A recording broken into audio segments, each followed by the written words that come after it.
With Tony Curtis. Well, there was a similar event today, started down in Montgomeryville, and it was helped out by a pretty well-known guy and a pretty wealthy guy. Here's the story from Montgomeryville. It is called the Iron Butt Rally. Understandable when you consider 16 motorcyclists will cover nearly 10,000 miles, encompassing the entire perimeter of the United States.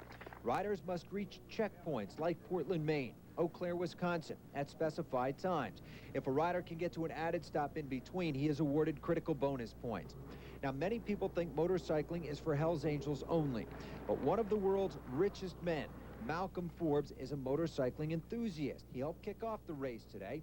Forbes is 67, first rode a cycle at 48, toured Russia, and wrote a book about his recent adventures. With all the money in the world, the fun is in living, and there's no living like being on a motorcycle. I don't think it's not just the thrill. It's all the different awarenesses. It's a whole different thing. From Montgomeryville to Maine to Seattle, Washington to California, down to Texas and back to Montgomeryville again, all in less than 2 weeks.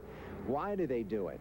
Mainly the challenge. It's something that takes a lot of endurance to do and mental set or whatever. I just want to be able to do it. I did it last year, and I'd like to try and do it again. It's a lot of fun once you get done, and there are fun parts along the way too. Last year, only 11 of 24 riders finished. Mechanical problems and fatigue, the key factors. Last year's winner, George Egloff from nearby Harmony, New Jersey. He's helping coordinate this year's event. An expert on cycling, he described the makeup of a rider. No, I'd say motorcyclist got his own individuality. You know, he wants to do this, and he likes the freedom of riding. You know, the open air. And, you know,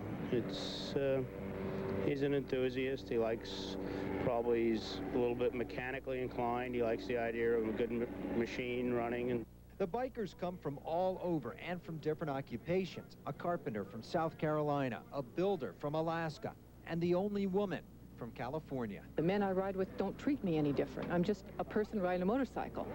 Some are family people, too. Lori Kneebone will wait while her husband, Mike, makes the trek. Well, he does what he wants anyway, and I figured this is the best way to show him that he's nuts.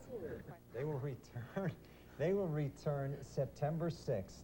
Saturday in Montgomeryville, and at that time I'll have a winner, and those guys will know why they call it the Iron Butt Run. I asked Malcolm Forbes, I couldn't resist. I says, what is it like to be one of the wealthiest men in the world? And he looks me dead in the eye and he says, it's cool. It's cool. I recommend it.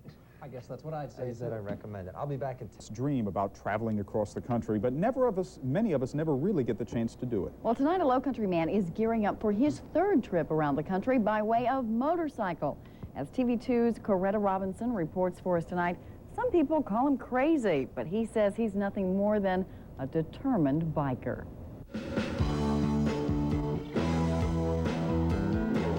45-year-old Gary Moore has more than 200,000 miles on his 1981 Honda Goldwing. He's an Iron Butt and plans to prove it in an upcoming competition called the Iron Butt Rally. The object of the rally, in a nutshell, is to ride a little over 1,000 miles a day for 11 days in a row. The rider who accumulates the most miles wins. Moore fell short in previous rallies, but is ready mentally and physically this year for the long ride.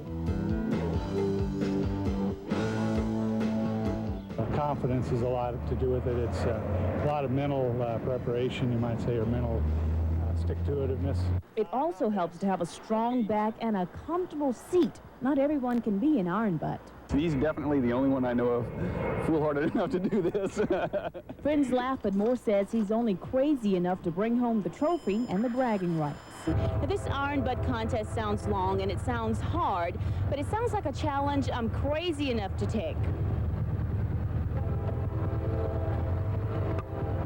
See you in 2 weeks! In Charleston County, Coretta Robinson, TV2 Action News. I don't think our boss knows Coretta's gone just yet. Well, our gas